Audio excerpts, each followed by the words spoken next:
Whatever you do.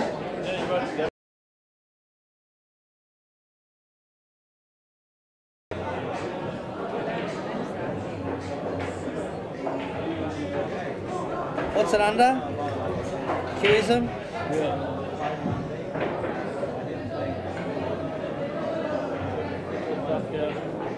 Make pool great again.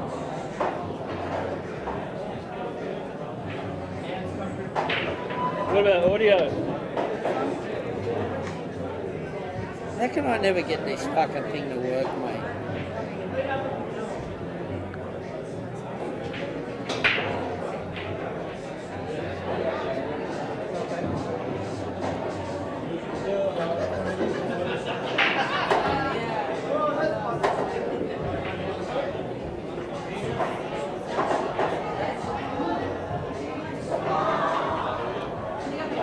How do you get it on here?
Welcome viewers, just having some technical issues at the moment, but we'll try and get them fixed as soon as possible. We've got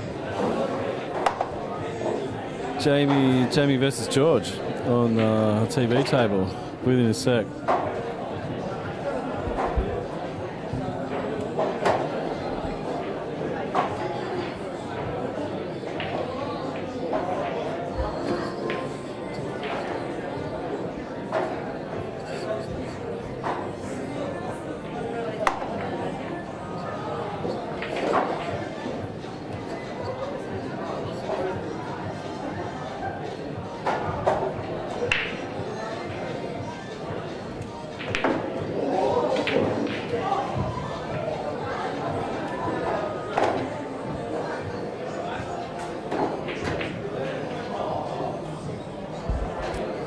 Okay, so this is, I'm pretty sure this is a final 8 match.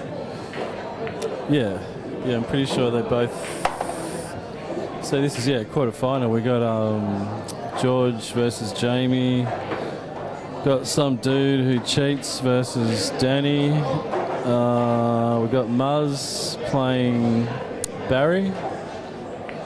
And yeah, I think we've got 4 matches on at the moment. So anyone who's in the tournament, obviously you can check the draw online. I'm not sure if that's actually available to the public, but I'll just have a quick look now and give you a more accurate update.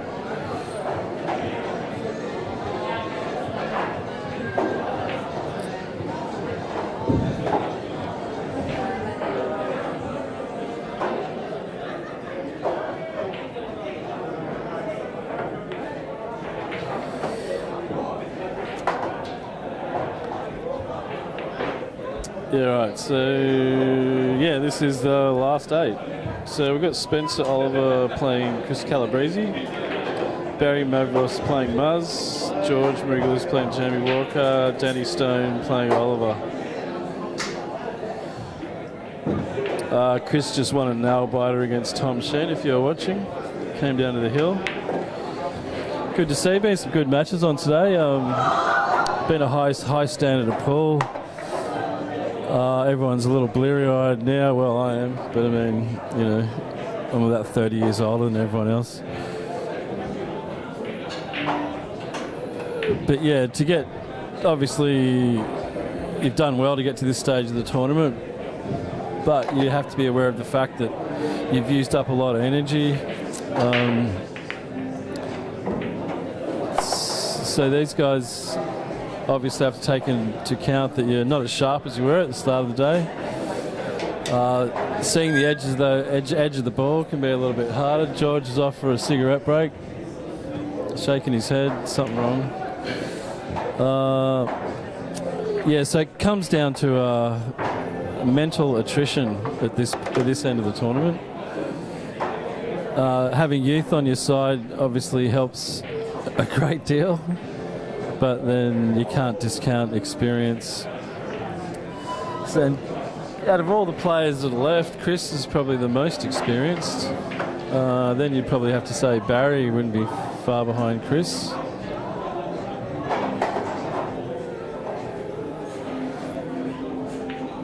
The reason why we decided to go all day today was because some stupid fight's on tomorrow, and apparently everybody wanted to watch that.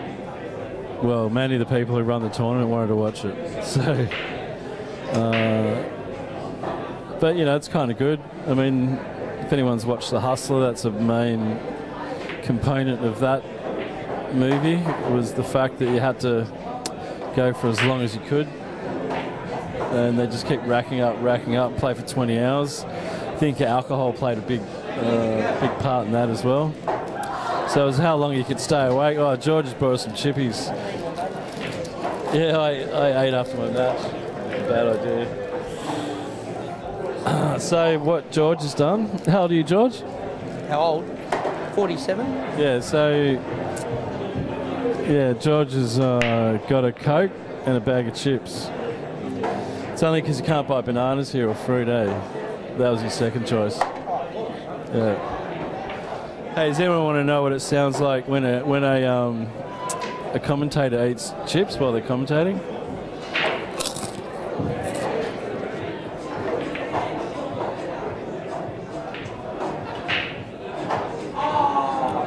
How you feeling about this match, George?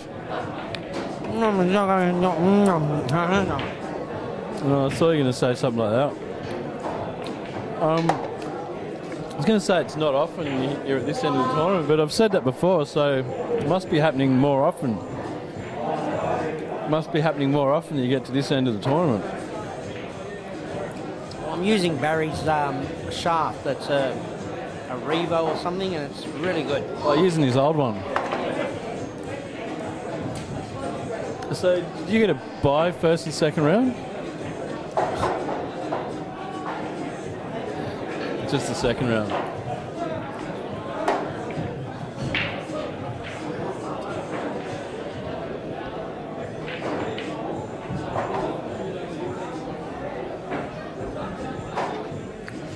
All right, well, George is faced with he's going to have to go for a bit of an extraction here. I reckon he's going to be slamming this screen with a shitload of right-hand side. I don't know, he's going backspin. Yeah, so he would have gone the side option because at least you would have been moving.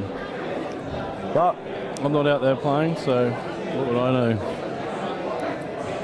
So you'd want to, he's just waiting for the ball to stop spinning, so you'd want to be thinking of putting... There's not much point in taking this on, although the 10 makes that pocket a big pocket, the one he just pointed to. That is probably the shot to go for. The only other thing is the safety behind the 6, but at that pace on this table, it's gonna move a bit, so it'd be difficult to be accurate on this shot. I think this is the best shot to go for. It's called a foul. I think he must have touched the 8.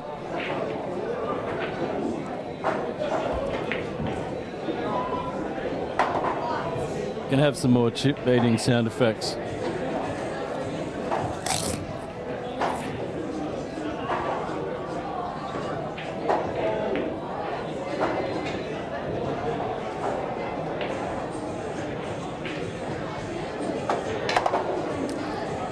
Give me an update. I think Muzz and well, I think Barry's up 3-2 on Muzz. All the games are pretty even at the moment.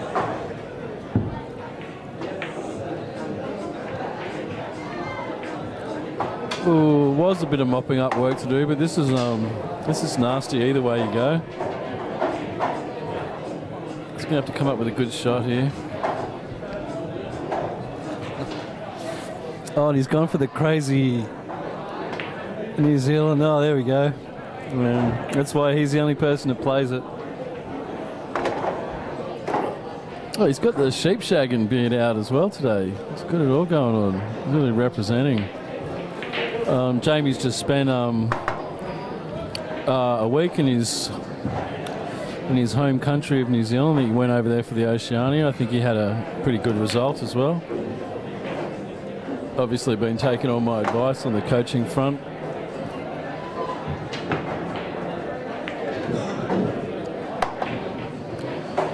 So George really more interested in his bag of chips really than the actual match.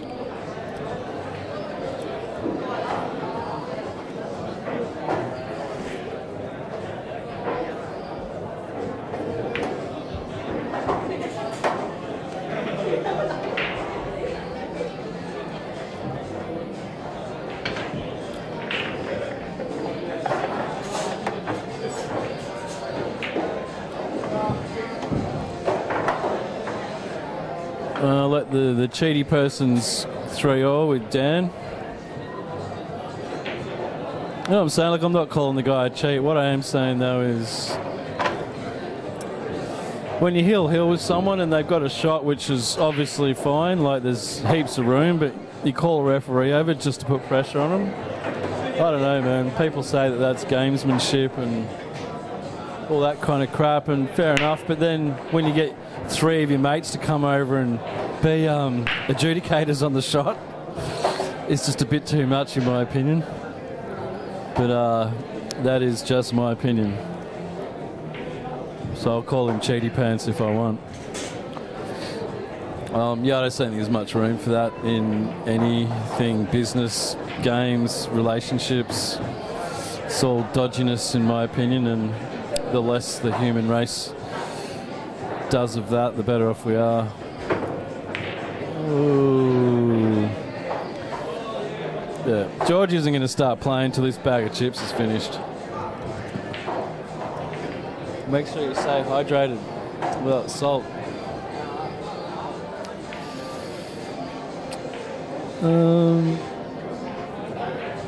Yeah, that's good to see. Jamie's just going to try and go out here. A lot of people have just been playing for snookers on shots like that, which is fine. I mean, you know, if that's what you need to do to win. But we're all pool players, you know. We should be running out from everywhere. That's the fun part. The fun part's not winning. Winning's boring.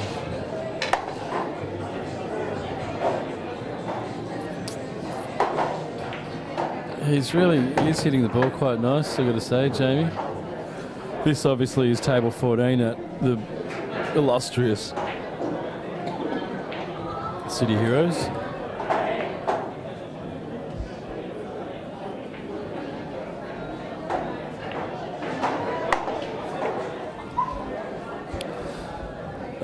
And it really allows you to play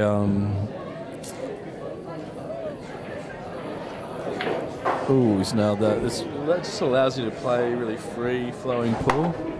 Allows you to take a few risks, which I think is good for the... Oh, that's dangerous. Yeah, it's good for the commentators, it's good for the people watching, good for everyone. But this table is not as easy as it used to be. It's got a couple of rolls on it now, so you're sort of forced, even though it's a quick table, you're forced to hit with a bit of pace. So this table is starting to get a little bit more dangerous to play on.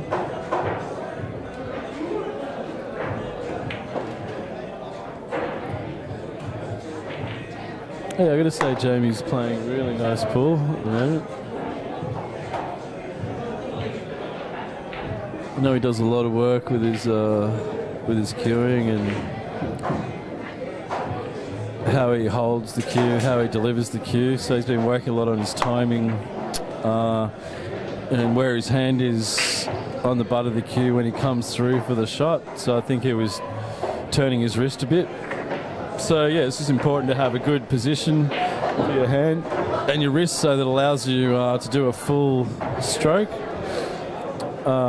at the white ball, and so it doesn't come offline right at the end, which is what usually happens. So yeah, he's obviously been putting a lot of work in on the snooker table, and yeah, it looks like it's paying off. He looks extremely comfortable. I don't know why he's wearing the face warmer though. It's actually pretty hot down here at City Heroes.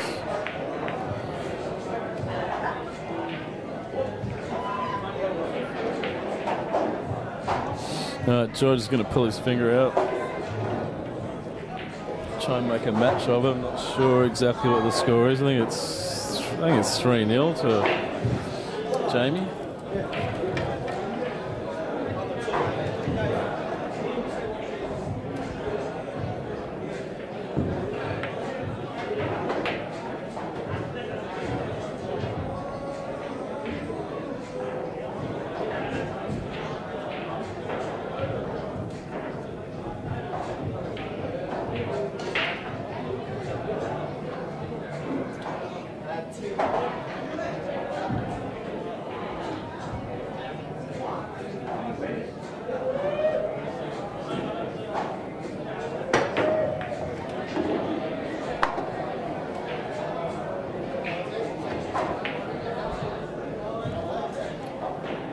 Quite likes that little jump stick. I quite suck at jump shots, but admittedly I don't really practice that much or like them. But yeah, obviously the players these days are getting really good at that little jump stick, and yeah, you're really hurting yourself if you don't develop that skill at the moment. I agree with the great, what's his name? That crazy dude plays in America. Anyway, we all know who I'm talking about. Can't stand the jump cue. Doesn't use a jump cue. Uses his break cue to jump with. I kind of agree with him a little bit, but you know. Oh, that's a really nice touch shot there by George. Not sure if he quite got him there, but if he didn't, that's bad luck. Yeah, he's got that. He's going for the jump cue.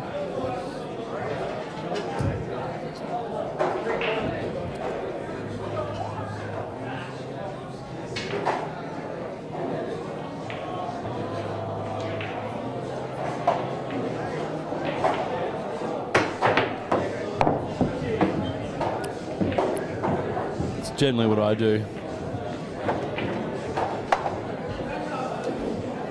Actually, no, I usually hit the ball right in front of me.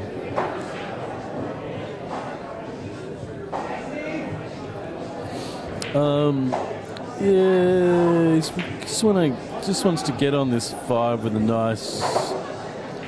He doesn't really need much angle on the 5, but he just wants to get a nice easy shot for the middle. It didn't really matter where he ended up as far as that 6 ball is concerned. 7 to 8s, and 8 gives him sort of natural position on the 9, roll the 9 on the 10. So I'm very surprised if anything goes wrong here for George.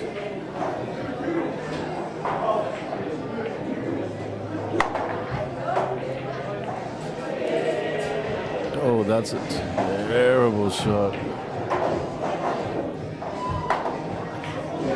Yeah, he really didn't get his cueing set there. He just sort of made up his mind and then had a jab at it. And just because his cueing wasn't set, it just threw offline right at the end. And that just shows you, I mean, that was an easy shot. He was right in front of that ball. That was really hard to miss. And yet, you don't cue it properly, you miss it. Didn't quite get the safety, but he's going to double this for sure. Yeah, he's going for the double.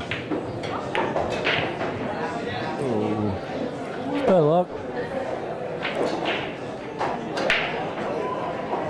Fortune favours the brave.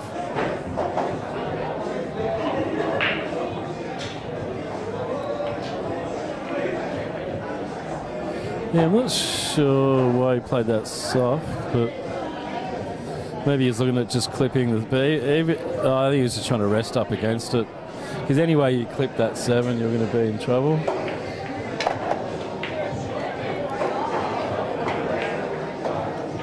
Yeah, he didn't quite get through that either. Might try and dislodge. I know he's going to go past and back up off the bottom rail. Oh, George is just not quite getting through the ball at the moment.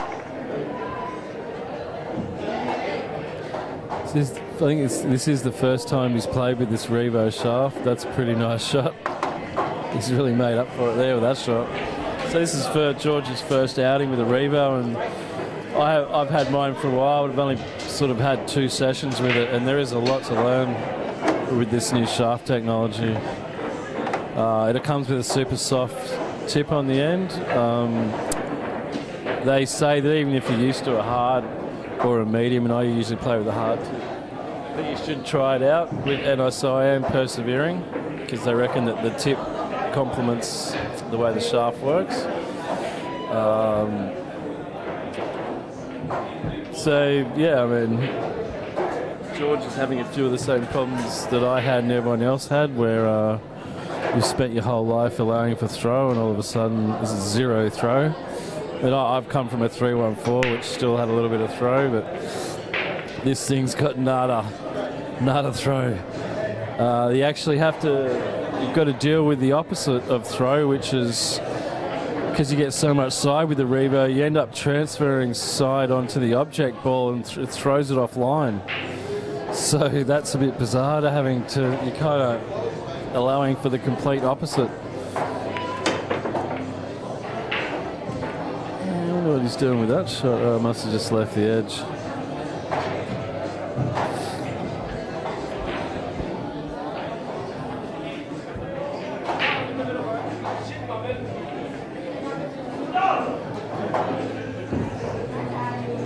George is just overplaying that. That is the hard part of this table,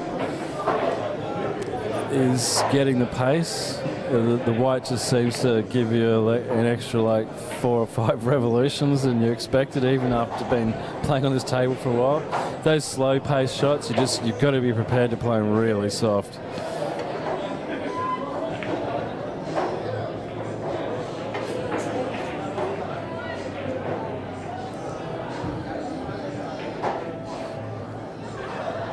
So this is a race to 8. I think, yeah, all the finals are race to 8. The actual final might be a race to 9. So, yeah, there's a long way to go. Oh, it's a nice shot. And he's on the 2. Oh, he's going to have to swerve this a bit, but...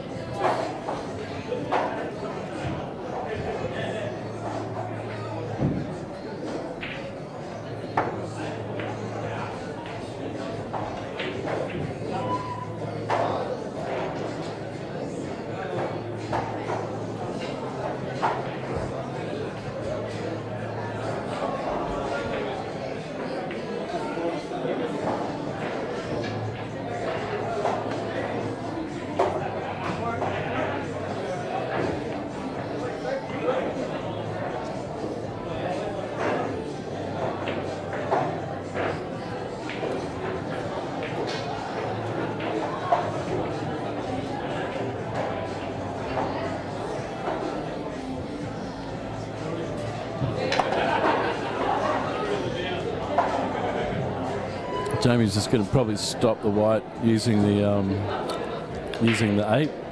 Got Mr. Cheaty Pants on the table next to him, blocking his shot. He just needs to come back a tiny bit or even just stop it. Yeah.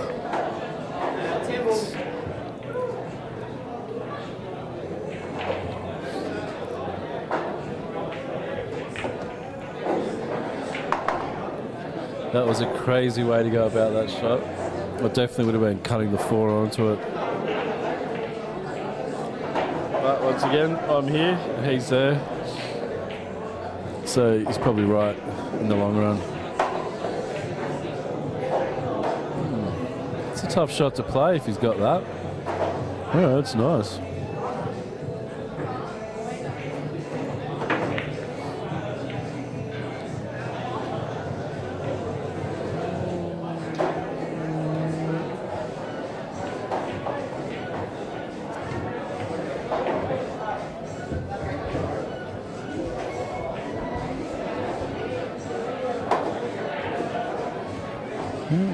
Jamie's looking at hiding behind the 10 here. Oh no, he's going for it. I didn't even realise that was on.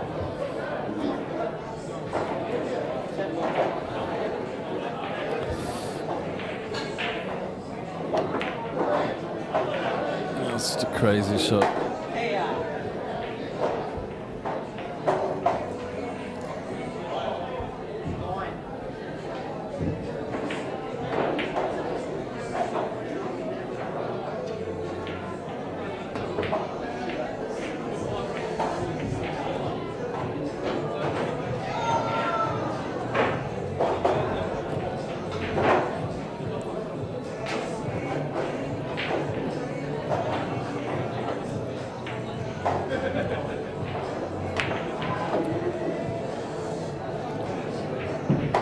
Yeah, there wasn't a whole lot you could do there. The physics of that shot not fouling meant he kind of had to play. I think he was trying to stun it out as much as he could, but probably looking at a thin cut on the right-hand side. Is cut it over to the middle of the rail and get up the top. Oh, what do I know? Just cut it in.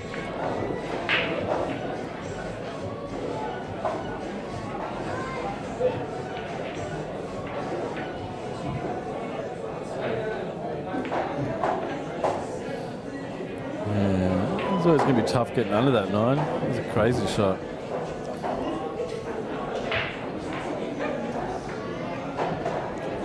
Yeah, pretty sure this is 9. So be looking at maybe just trying to kill the white on the 7.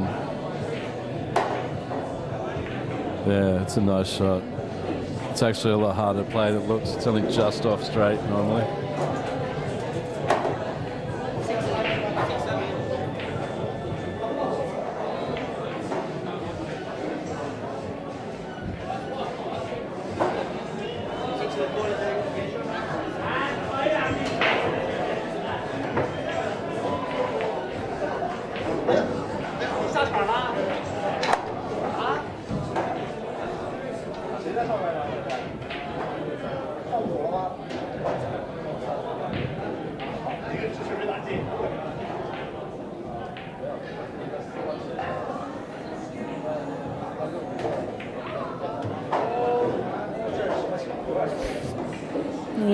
Can't see anything going wrong here, which would put us at 4-1 to New Zealand.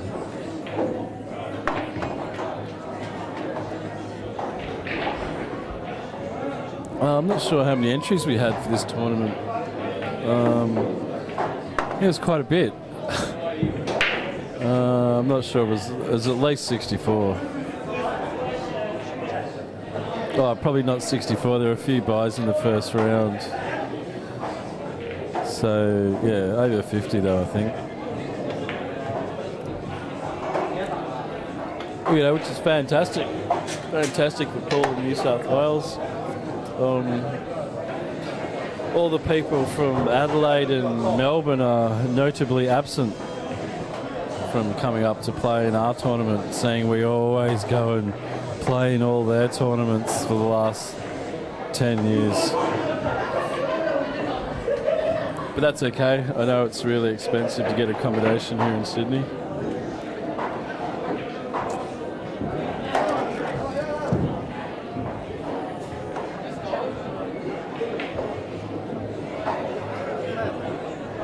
Is that slug running away again? I think he's going to take some heroin. I wouldn't blame him. Hey, what's with the face warmer? The what? Face? The face warmer. That matches my t-shirt. Yeah. No, like your cheeks match your t-shirt. The face warmer. Is that like? Because you've just been home to your home world, haven't you? Yes, I did. Throwback to the old days. The old days. Well, yeah, it's a lot cooler in New Zealand. So you need a face warmer. That makes sense. None of my shorts fit me apart from my Roosters stubbies.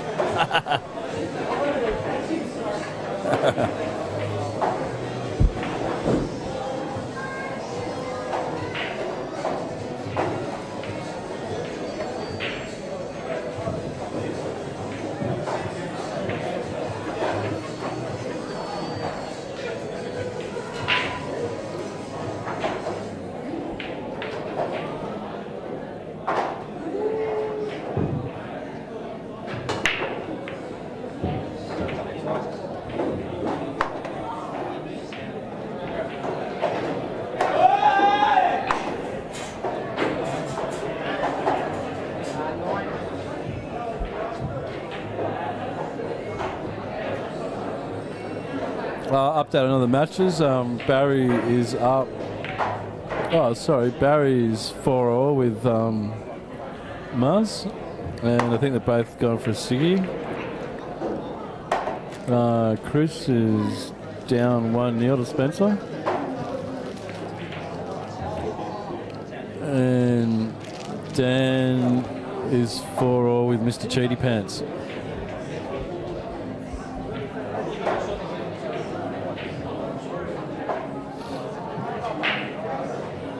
All right, so George just has to be wary of the 5 here, really. He hasn't got a great angle on the 3, but he might be able to just drop this in and go between the 5 and the 7. Just a natural. Yep. Oh, lovely little kiss there. He's got a few options of how to play this, but he'll probably play it with a bit of check side. Oh no, he's going to go around off 2 cushions.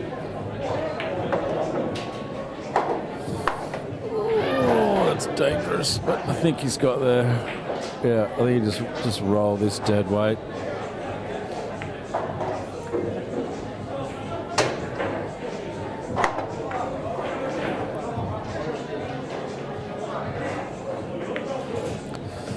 Oh, I just noticed George is sporting the Relgic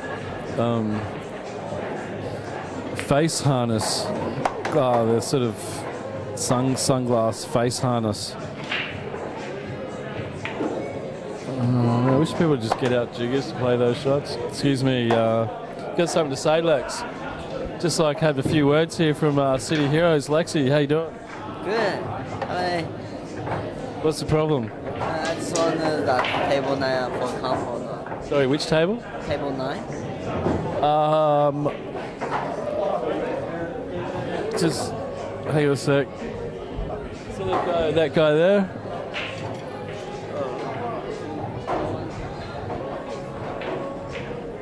Guy in the blue shirt? Yeah, ask him.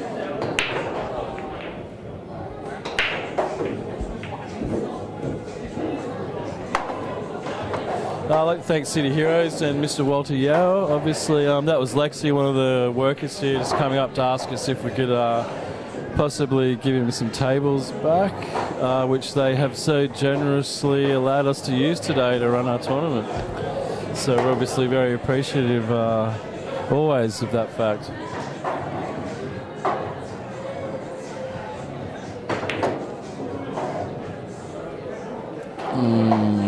It's great cue work there from George. A bit unlucky to end up where he did.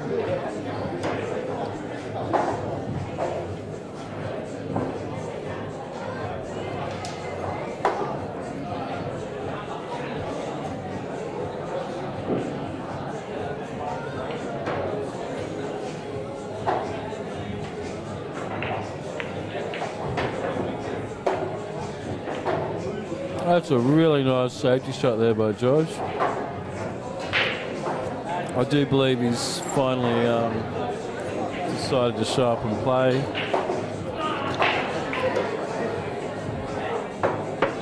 Oh,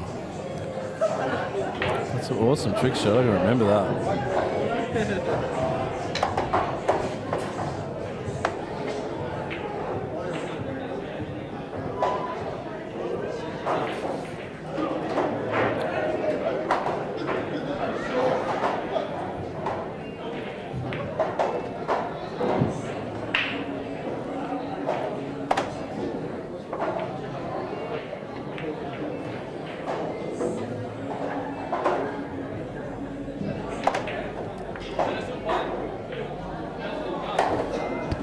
George has overhit that a little bit, but I don't think he'd be too worried. Just going to load this up with a bit of right-hand side. Kiss that 9, yeah. That's sweet. Georgie clawing one back. It's just going to screw off this. Yeah, he can pretty much land absolutely anywhere he wants on the table to finish this rack off.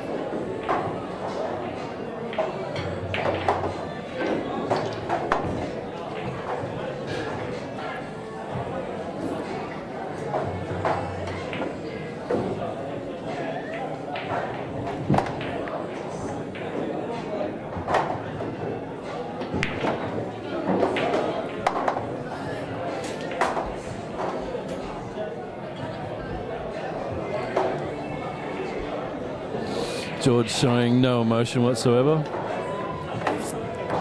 Really seeing these guys are very relaxed. I've seen no grimaces. Overall facial punctuation is at a minimum. Jamie doing all of his facial expressions with his face warmer today. George still stuffing his mouth. What are you eating now, George? He's moved on to the picnic.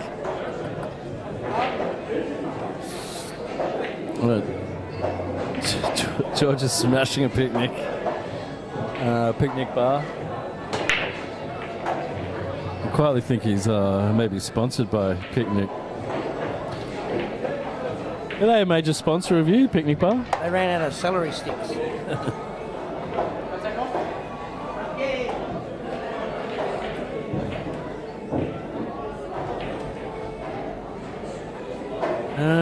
So you're looking at 5-all over there with Dan and Mr. Cheaty Pants, and we've got still 4-all with Chris Calabrese and Spencer. Is that the table I'm looking at? No, I'm looking at Muzz and Barry's table. They've disappeared. I haven't seen a shot played on their table for about 15-20 minutes.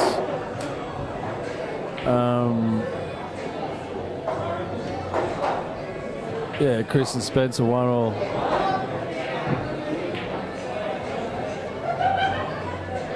There's a replicharge going on as well. I'll see if I can get you some information on that. Replicharge obviously being everyone that lost yesterday. Sorry, everyone that lost today. Today is yesterday, normally. So yeah, it just goes to show you can do it all in one day if you have enough tables. I'd also like to point out that all the players, as much as the actual committee of Pool New South Wales, but a lot of the players have pulled their fingers out and made sure that their games were going along quickly. We're obviously using the new computerised phone app-based technology to update the draw. It's been working out quite well. I will have to say to the people who are running that app, you really need to get some more accurate labels. It is a bit hard to follow if you know nothing about the app. You can't just go on it and read the directions because none of it really you have to know what you're doing. None of it makes sense. But apart from that, it's pretty good. It's obviously awesome to be able to use your phone and find out when your next match is up.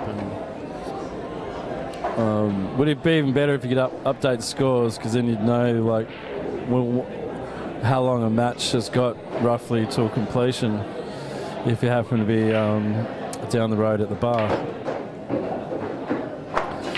George has hit that pretty nice. Hasn't ended up awesome, but yeah, it was very confident cueing, as was that.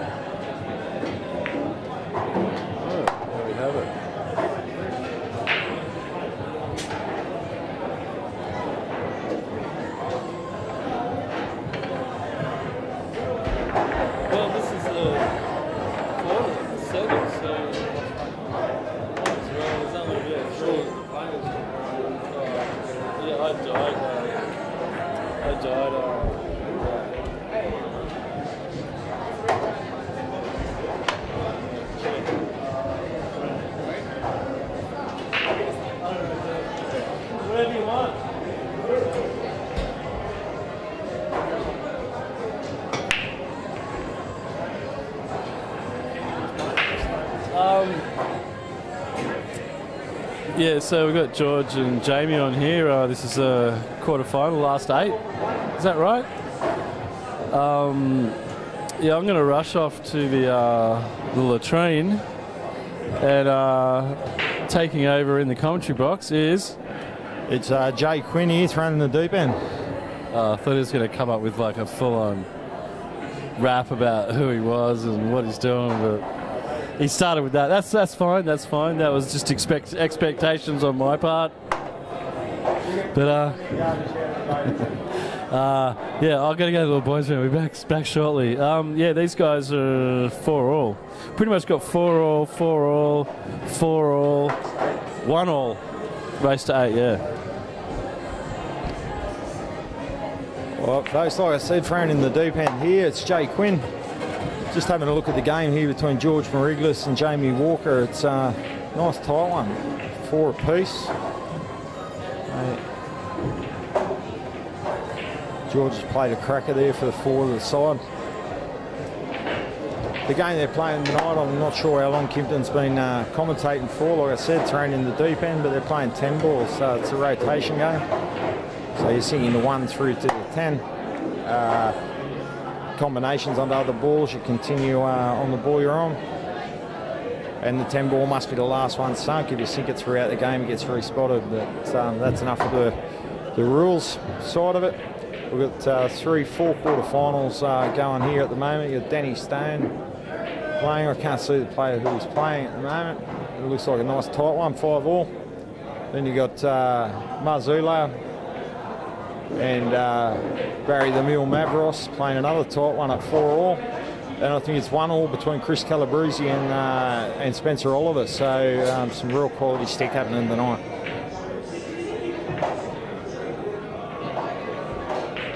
George looks like he's got them all sitting here for him at the moment, but sometimes that's a bit easier said than done.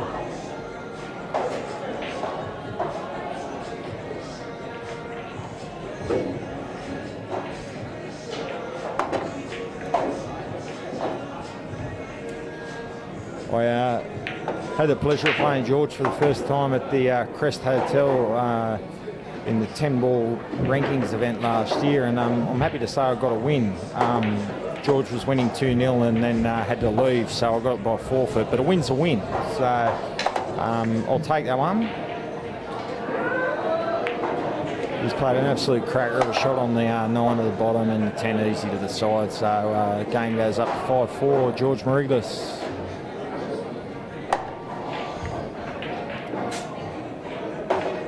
It's been a monster day at pool today, guys. It's started off here early this morning, 9 o'clock opening. I think first game's from 9:30 this morning. Also double elimination and repechage, so that meaning that if you get beaten, you get a second chance with double elimination. You get beaten again, you're into the repechage. So people like me are feeling a bit sore and sorry at the moment, but this table and chair that I'm sitting at and the microphone that's in front of me, I feel quite comfortable. It feels good. Thanks a lot, Kuma. I really appreciate it.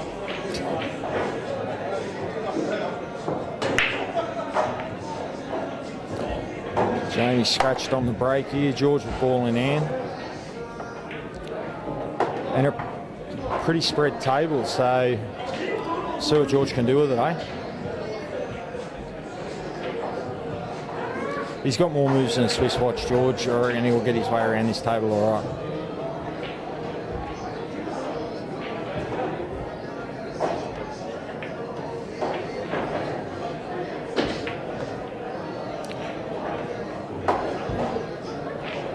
Helped him out a bit there, I think, 7 to get in position beyond the 3 for a long rail.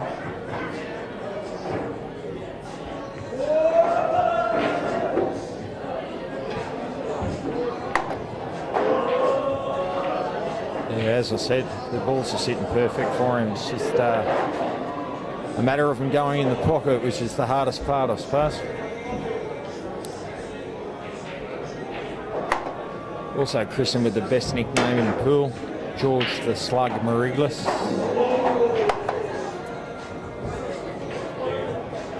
Forward to the 6 could pose a bit of difficulty to him here, but we'll see what happens.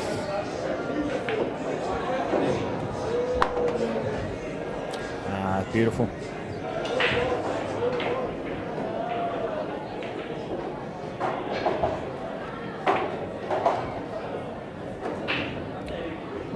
He's got him pinpoint perfect at the moment, the Slug. He's on fire.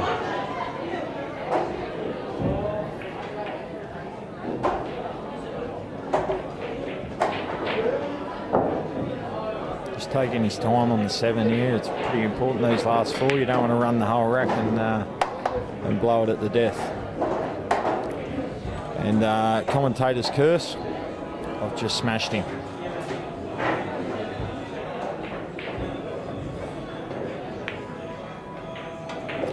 But he's going to...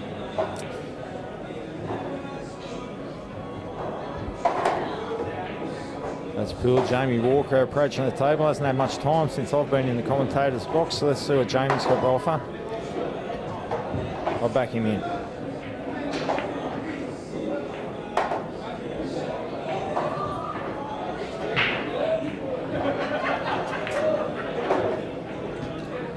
He's looking very focused tonight, Jamie. He's much more focused than I've ever seen him look, that's for sure.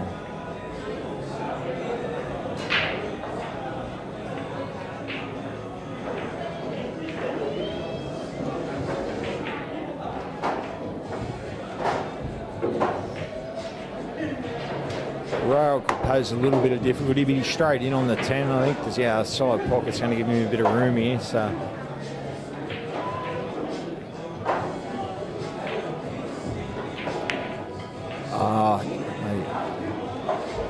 commentator's curse, no more predictions.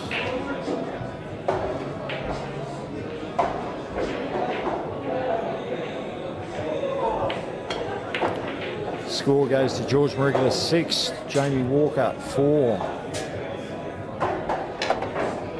George to break. If we can look up the line here, I'll see how good my eyes are. We've got a real cracker of a game on here in the on the second table with Danny Stone, and pardon me for not recognising who he's playing there, but it's 6 apiece, so going to be anyone's there. And Barry Mavros and Muzz. Eyes are not quite good enough, but 5-4 Muzz. Don't quote me. I'll get that verified in a minute. And Spence and Chris Calabrese, basically, you couldn't see him with binoculars, so I'll get back to you on that score in a minute.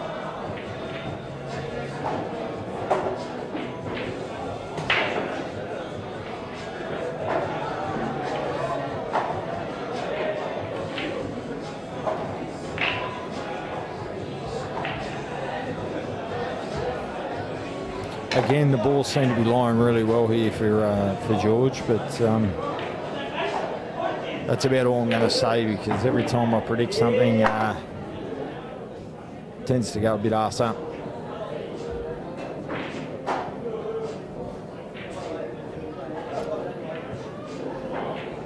we were scheduled for a two-day event, but there's that much hype around the McGregor-Mayweather fight tomorrow that we've decided to wrap it all into one day. And geez, tell you what, for a boxing tragic like myself, I'm quite happy about that. That a cracking safety there from George. He's left a little bit of room in there behind the 8 for Jamie to attack the 5, but it's calling the side pocket here.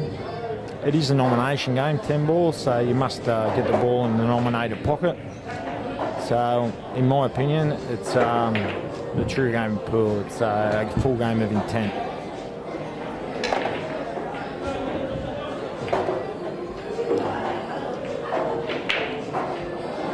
Here we go. We've got Keenan's back after getting his nice juice, mate. I'm hoping. What do you got? A bit of. I've gone the Mango Delight large version. Good stuff. It's probably about 3/4 sugar. There is an R in it. All right, so well, yeah, so it looks like George has come back. What is it? 6-4. Believe this is race 8. So we're looking at 6-5. 6 apiece for Mr. Cheaty Pants and Danny Stone. And we got a 5-4. I think it's to Barry.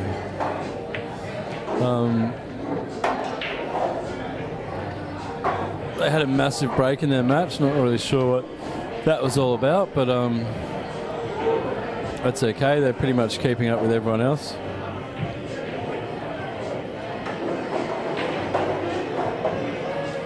So yeah, as I stated before, it is a true war of attrition today. Could probably hold a whole new tournament tomorrow. Just have 2 tournaments in one weekend. No, that'd be crazy. 20 years ago, would have said no worries. Have a tournament every day.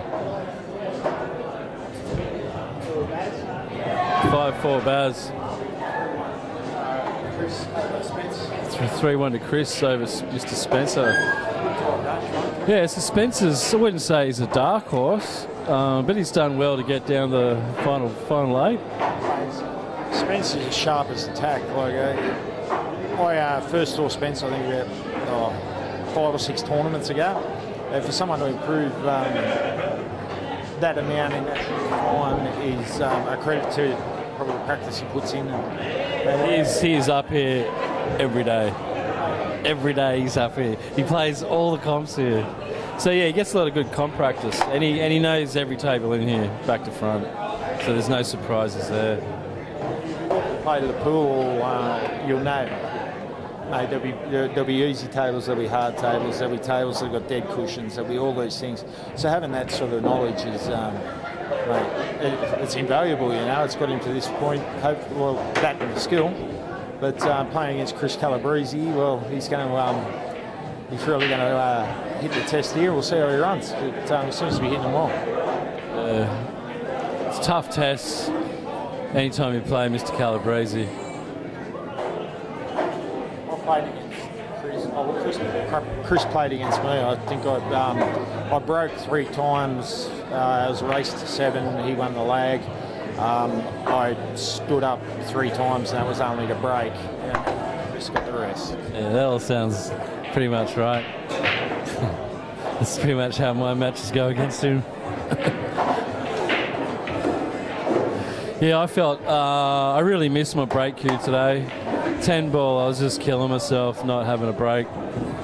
You know, it should really account for, at our level, it should be accounting race to 7. You should be looking at least 2 or 3 break and run outs. Like, you just got to get them, because, you know, if you're not sort of making anything on the break and leaving your opponent at the table, then yeah, it's just like in tennis. And then especially if they're breaking well, it's just you can't win. Being obviously, it's perfect tennis sort of analogy. You're on serve, but short break, you want to be winning that frame. And it's, I should have run out all of my frames today, but I just lack the skill, and the ability. But I'm hearing you. Eventually, mate, it'll come eventually. Well, I mean, Spencer's. That's why it's good to see. Spence, like, it just goes to show that if you're prepared to put the time and effort in, you will get to the point where you are having some good results. I mean, but I guess, you say that about anything. He's looking for his first good result, and made fingers crossed for him, because someone who puts in the time and effort like that is somebody who really deserves that sort of lift, and that sort of lift can really put your game to another level. Your confidence, and it's a game that he's played between the ears, a lot like golf. It's a very mental game, and having wins over quality opponents definitely lifts you up for the next week. Yeah, well, Chris has got that sort of air about him. Like, no one really wants to play him. So he's pretty much half beaten everyone before you've even lagged for the break. He's that silky with his stroke. It's disgustingly smooth, isn't it? It makes me sick. It does. I could spend all day, just watching videos and watching all these things, and mate, I could practice all day, and I'm never going to get in Chris's worst stroke. That's how good his strokes are. I'm talking about playing with fire, but no, he's all right.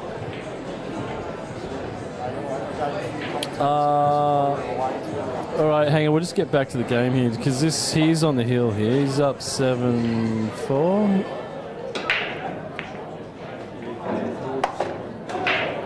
Oh, sorry, you're saying George is up? Oh, okay, right.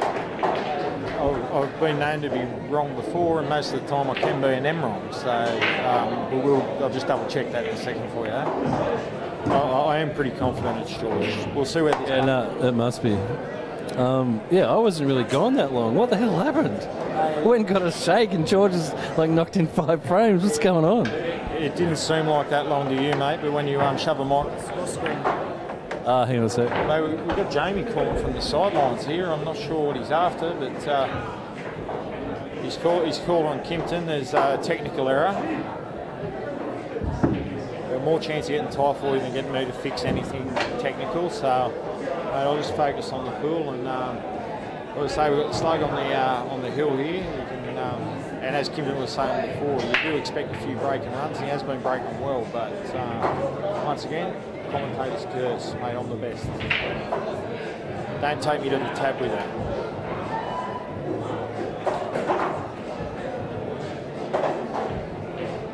Could see a bit of a safety battle play out here, I think, with these balls clustered up the top rail.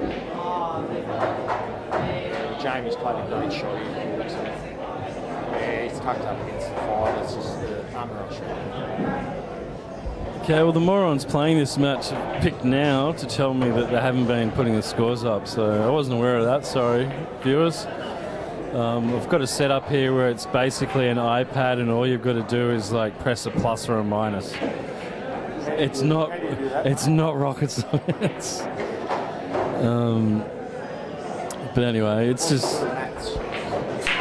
But no, it's actually good. So now I can just go play a match, just set the camera up and just explain to people they've got to basically push one button to start the stream and one button to stop it, and all they've got to do is press plus or minus to add their score or subtract their score if they make a mistake. So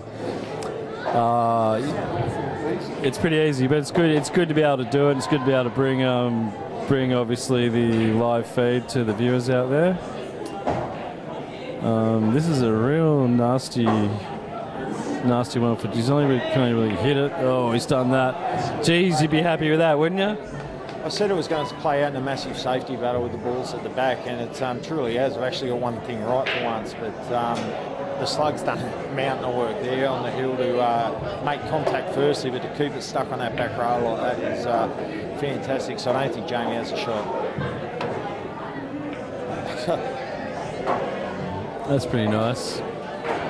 He's left George on, but getting back on this too is going to be that's going to be a pretty nice shot. Two's on the back rail here. It's going to play with a bit of bottom right. It's just a difficult shot down the rail, you know, especially with bottom right. He did have the ball to give him a bit of help there. He's blocking, so. He may have purposely hit that a little bit thicker than he would have liked, just to use that ball and try and get up here on the 2. See the ball, mate. I'd say that you're probably right. Yeah.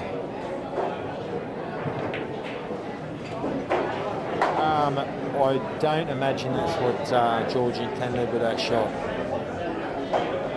Get the old double kisseroo there. I think he was trying, to just slide off the side of it. He just hit it a little bit too full. But I think he's going to find a pretty nasty one here. Oh, I don't know. At least not on. But I guess he's got he can put the black still. Yeah, he does. It's going to be hard for him to get this white ball back into safe position, though. Yeah, there we go. The angle just wasn't right to keep all the balls that were on the right side of the table playing across it to the left. To get the white back onto the right-hand side was a pretty difficult effort, and he's left Jamie on to the middle pocket. It's a toughie, though, because he's got to sort of... He wants to try and screw this back. So he's going to put the 3 under the 3 under the 10. Yeah, that was a toughie, man. He's trying to cheat the pocket. Yeah, he really had to cue that nice, but he's laid up. I'm not sure what's happening over there with Danny Stone's match. So the score says 7-6. Oh, yeah, I don't know what they're doing. Dan's having a whinge about something.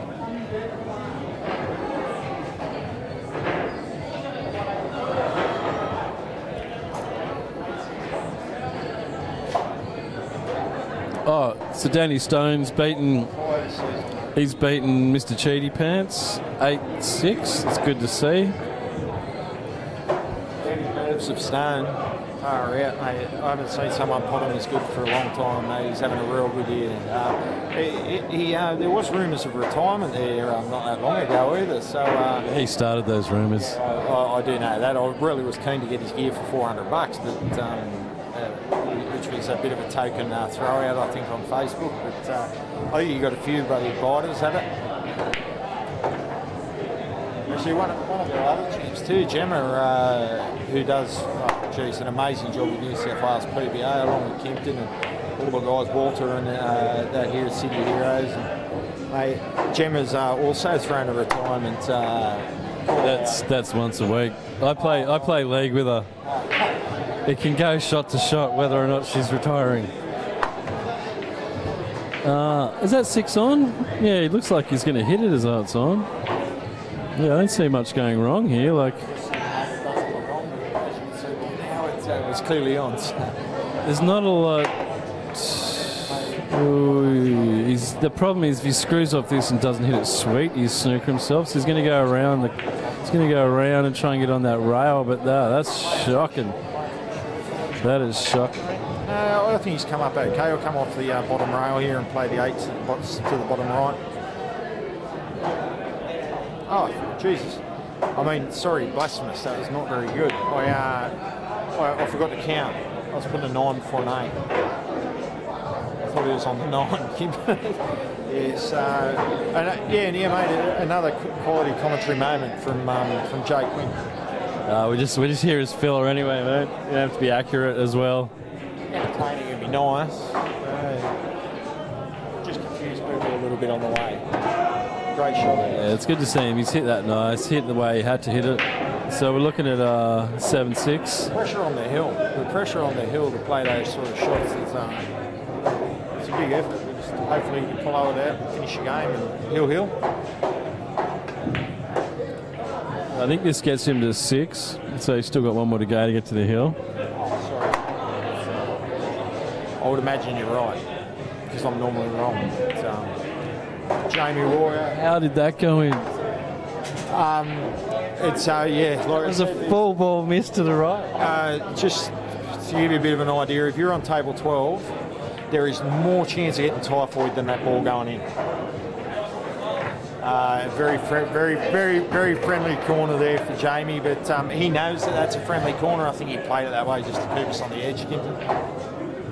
I just had an interesting experience upstairs. I don't actually have any mirrors at home, so I don't really know what I look like, but I was out on the street upstairs waiting for my my mango shake to be made, and some dude came up to me and said, "Mate, don't worry, things will improve." And he walked off, and I'm like, what the fuck do I look like? That was a lovely thing to say. I would have looked in the mirror and I would have said orthotics. And I stand corrected. Not wearing shoes is not weird. Choosing to wear shoes when they're not necessary is weird. Mate, you're preaching to the choir here, mate. I don't think it's... I do have a lighter shade of tan foot from walking around the shed in the pool room and whatnot barefoot, but yeah, I'm a little bit of a pool hippie, I suppose you could call it, but not quite as good as you. You know, it's... Yeah, when I was a kid, shoes were expensive. Like, you had your school shoes, you had your footy boots, and you're lucky if you had some sneakers, and so you tried to not wear shoes as much as possible so that you could have some sneakers. You got a couple of years on me, but I'm no spring chicken. I'm 36, but I remember my old man telling similar stories of walking barefoot through stinger nettles to school and all this stuff. Mate, I often think that as you get older, your stories get a little bit larger. Mate, I didn't wear shoes, I didn't want to wear shoes, and you could walk on that hot asphalt road in the middle of summer, and you'd be sweet as a nut. If I did it now, I'd be crying. You still had to, like, find the shady. Like, you had a certain amount of time to find a shady bit, or you're in trouble. High stepping it on the tiptoes and then peeling the tar off the feet. It's lovely. Exactly. At the pool room, mate, you come out with a bit of blue chalk, a bit of green chalk, maybe a bit of hep. Don't know. You've gone all right so far, mate. You haven't had any injuries due to playing barefoot? That's correct. The only real issue is going to the toilet. It can be a tiny little bit of an issue. I don't really want to get into it now because I don't have the strongest of stomachs. There can be some plumbing issues occasionally here with certain players and certain facilities. It's yeah. Well, when you get 64 people all rock up and all want to do a number 2 at the same time, you're going to have issues. To give you an idea, blokes, for any blokes who are listening, there is one sit-down toilet and a urinal that is possibly about a metre and a half max in length, so it can be a bit squishy, and I think that's the problem though, is sometimes the urinal doubles as the sit-down. Not very nice, mate. Anyway, I'll get back to the match here. So George is on the hill, 7-6. It's pretty much... He's tried to nudge the 7 over closer to the pocket.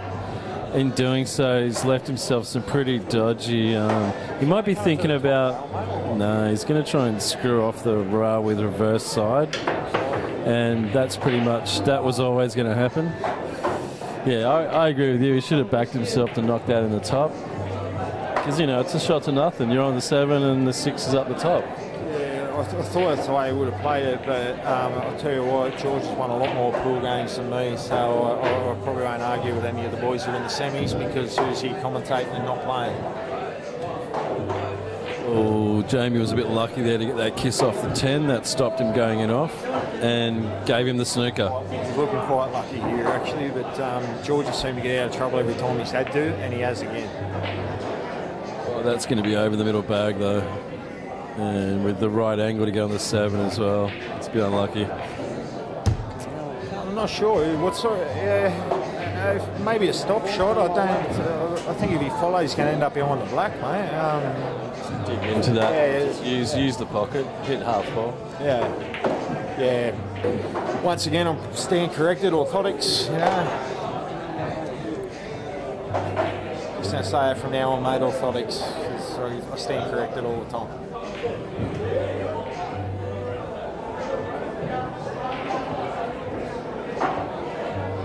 So I guess the issue Jamie has here is if he knocks that in natural, then he's going to have to come all the way to the top of the table to avoid getting snookered. But I think he's looking at laying up a bit short of that 10 and then cutting the black in. And he's done exactly what he didn't want to do.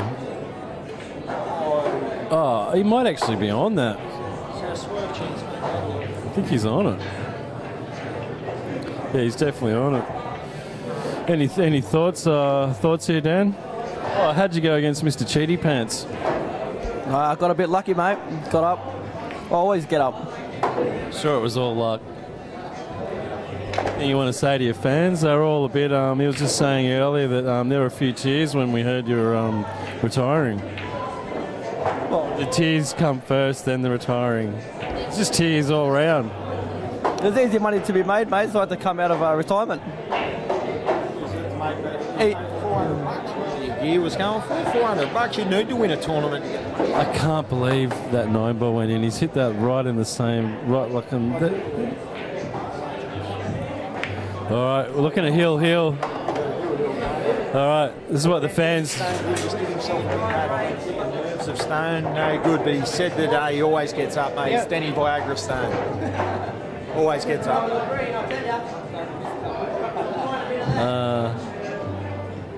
But you must have been stoned. No one's ever thrown rocks at you.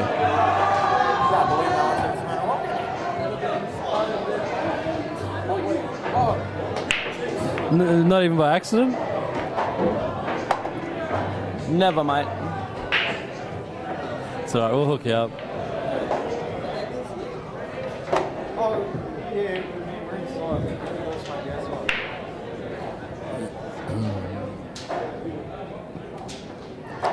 So yeah, this is a critical rack here, obviously, for both players. George has got on that 2-ball and he has moved the 4-ball out, so the rack's open now. It's going to pop back up for this 3. Probably wants to. Oh, that I think he went to nudge that black. Yeah, that was a bit unlucky. Well, not unlucky, but you know. Unfortunate? Yeah, I think he just forgets to concentrate. Like that was a pretty. He wasn't really sure when he lined up for the shot. He wasn't sure where he was going to put it, and he made that decision while he was down on the ball, and then he didn't look at the other parts of the shot, which obviously were the pace and the direction. So.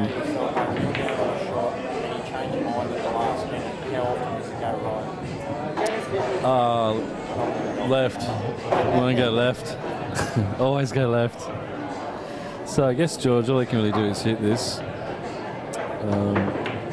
Yeah. Why did he smash it?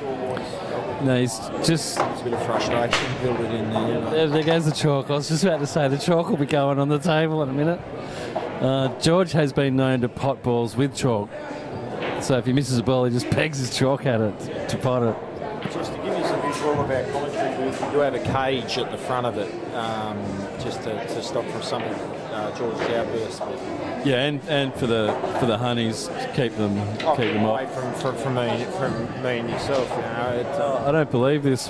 He's just fouled somehow. I think he was just. I think he was organising the white, and then I wasn't watching. He must have touched a ball. Yeah, he touched the 9. That's what I thought. But you know, Jamie's done. He's done the gentlemanly thing. No one saw it. Picked it up straight away and said it was a foul. Not like Mr. Cheaty Pants. You wouldn't have called it. Yeah, you would have called it. Bullshit. Nah, I would have called it. Depends who I'm playing.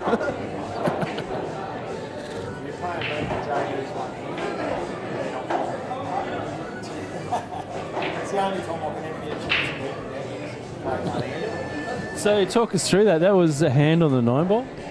Yeah, I touched the 9 with my pinky.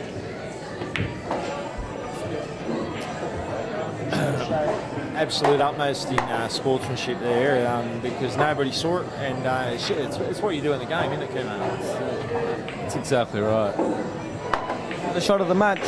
Pot this, you win. Missed it, you're gone. And pot it how? Bottom left, mate. Bottom left. Bottom left. Shot, Georgie. He's fire. Well, I would have been plumb on that. I wouldn't be behind it, so... George is going to be looking at... He's got to be looking at safety here. He would have been plumb on that. He would have been purple with bloody absolute embarrassment. All right, so what's his safety option here? It's onto the middle, but the nine's too hard after that. Just throw the match away. That was probably the worst thing he could have done, was to leave the black above that white ball. So it's pretty much natural onto the 9. Yeah, come up. One cushion. Oh, shit. Holy shit. That was another way to do it.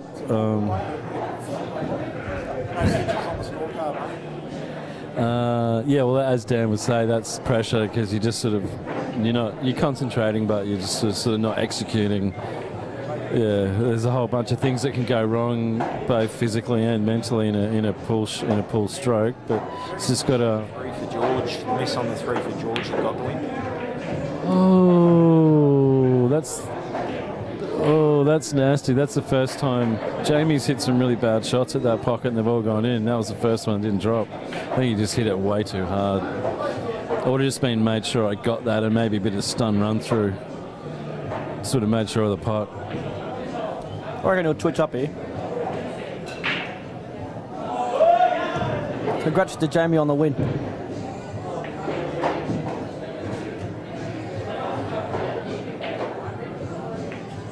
Yeah, that's a pretty nice shot. It's a very nice shot from George. And there it is. George is through to the semi-final. That's unbelievable. George is like... All right, thanks, lads. We're just going to reset the stream. We're going to be back with the semi-finals, obviously, soon on table 14 and 13. But I don't think there's a match quite ready yet. There's still 2 matches in progress. But stay tuned. Obviously, if you're subscribed to Qism on YouTube, you'll get a notification in the next 10, 15, 20 minutes as per when the next match starts. Yeah, thanks for watching. We'll be back soon. Yeah, and and guys, do share that with your, if you've got mates who are involved in pool or guys who do play. Mate, nothing better than watching what real pool's played like. These guys really can play, so yeah, share it on YouTube, Qism. Talk with you later. Au revoir.